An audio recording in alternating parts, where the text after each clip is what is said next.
Hi guys, it's Rick Shiels down here at Quest Golf Studio in Lytham, and we're going to be doing a what's in the bag of this man, Mr. Adam Scott. He's just won at the weekend at the Honda Classic, and we're going to go through all of his golf clubs one by one and tell you exactly the golf clubs he used to take the victory, the one-shot victory over Sergio Garcia. So let's start off with his driver. Adam Scott uses the Titleist 915 D3, so the most current Titleist driver there is, in the D3 option. So there's D2, D3, and there is a D4, which are quite hard to get hold of. I've never even reviewed it. D3 is the lower spinning version of the D2, squashed head, slightly kind of taller face. It's a formidable driver. It really is. It's a very, very good hitting driver. Adam Scott used it in the Kuru Kage or Kuru Cage shaft. I think that's the pronunciation, in 70 gram extra stiff. It is an awesome, awesome driver. Okay, so moving into Adam Scott's fairway wood, he actually uses the Titleist 915F in 16.5 degrees, which isn't a strong 3 wood. It's almost verging on a 4 wood. It's not almost slightly a 5 wood, 16.5 degrees. He used it in the Motor Speeder extra stiff shaft again. Very, very good looking head. There is the D option, which is the lower spin version, but he's got a lot of loft and the normal flighted version. So hitting into par 5s, hitting into long par 4s, which you don't really do that often. The 16.5 degree is the perfect club for that. So moving into Adam Scott's iron setup, he actually carries the Titleist TMB 3 iron. So the TMB 3 iron is like it's a tungsten fueled golf club, big chunky head of a 3 iron. I have reviewed it. You can go and check that up in the link here in the corner, as most of these golf clubs actually that Adam uses. So you can click up the links here in the corner. You can go and watch the reviews of these clubs. The TMB is that big forgiving driving iron, and he has it in a 3 iron option, and then he moves into a 4 iron down to 9 iron in the 680 MBs. Now I've actually just got hold of here the newest version of the MB, the 716 MB. The 680 MB is a few years older than this now, and that must be going back 5-6 years, 680 MB. Very, very small head. And I remember when I talked to the Titleist guys and they talked about the MB, the only guys that really use MB is Adam Scott and Jimmy Walker. Most of the tour players use the AP2s instead for that bit more forgiveness.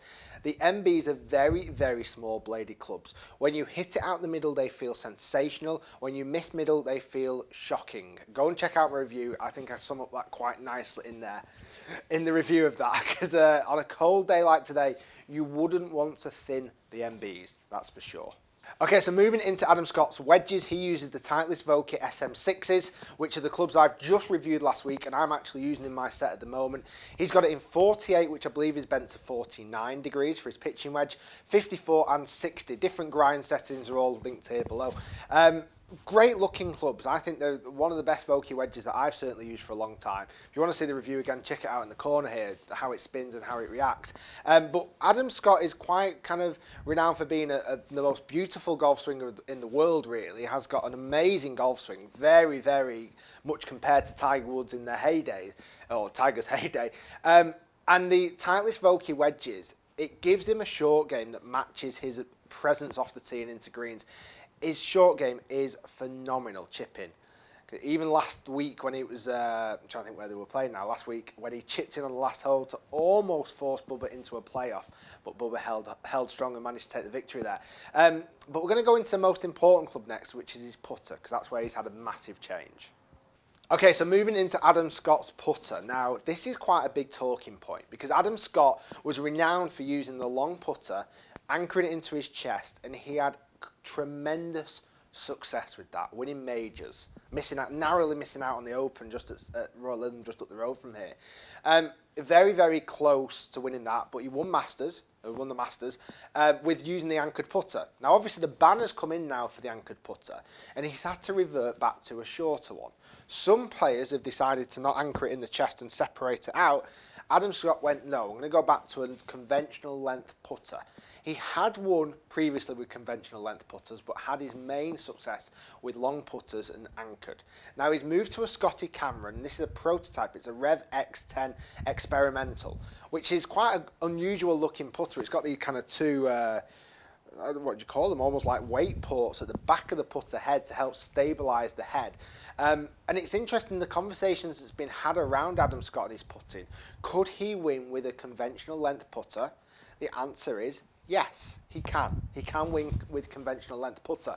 It's kind of in here a little bit with golfers going from the long putters to the short putters and vice versa. As soon as you get the confidence back with the length of putter that you feel comfortable with, and this is going to do Adam Scott the world of good. The world of good.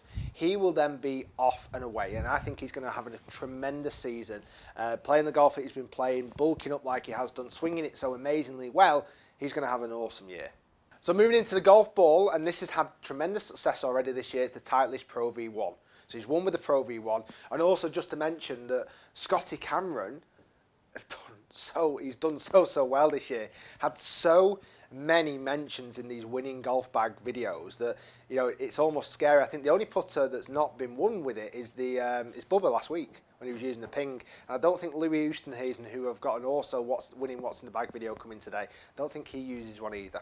So fantastic to see Adam Scott back in the winner's circle. It really is. I mean, he is an unbelievable talent. Got to world number one a few years back. Can he now start to charge at the top of that world rankings again?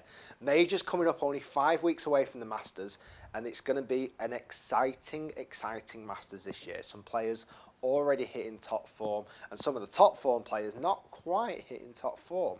It's going to be awesome. Guys, thanks so much for watching. If you enjoyed the Adam Scott What's in the Bag video of his winning clubs, please do like, comment down below, and also subscribe. Check out Louis Oosthuizen's club as well, because I'm going to do them next. And I'll look forward to seeing you next week with more winners from the World Championship at the RAL.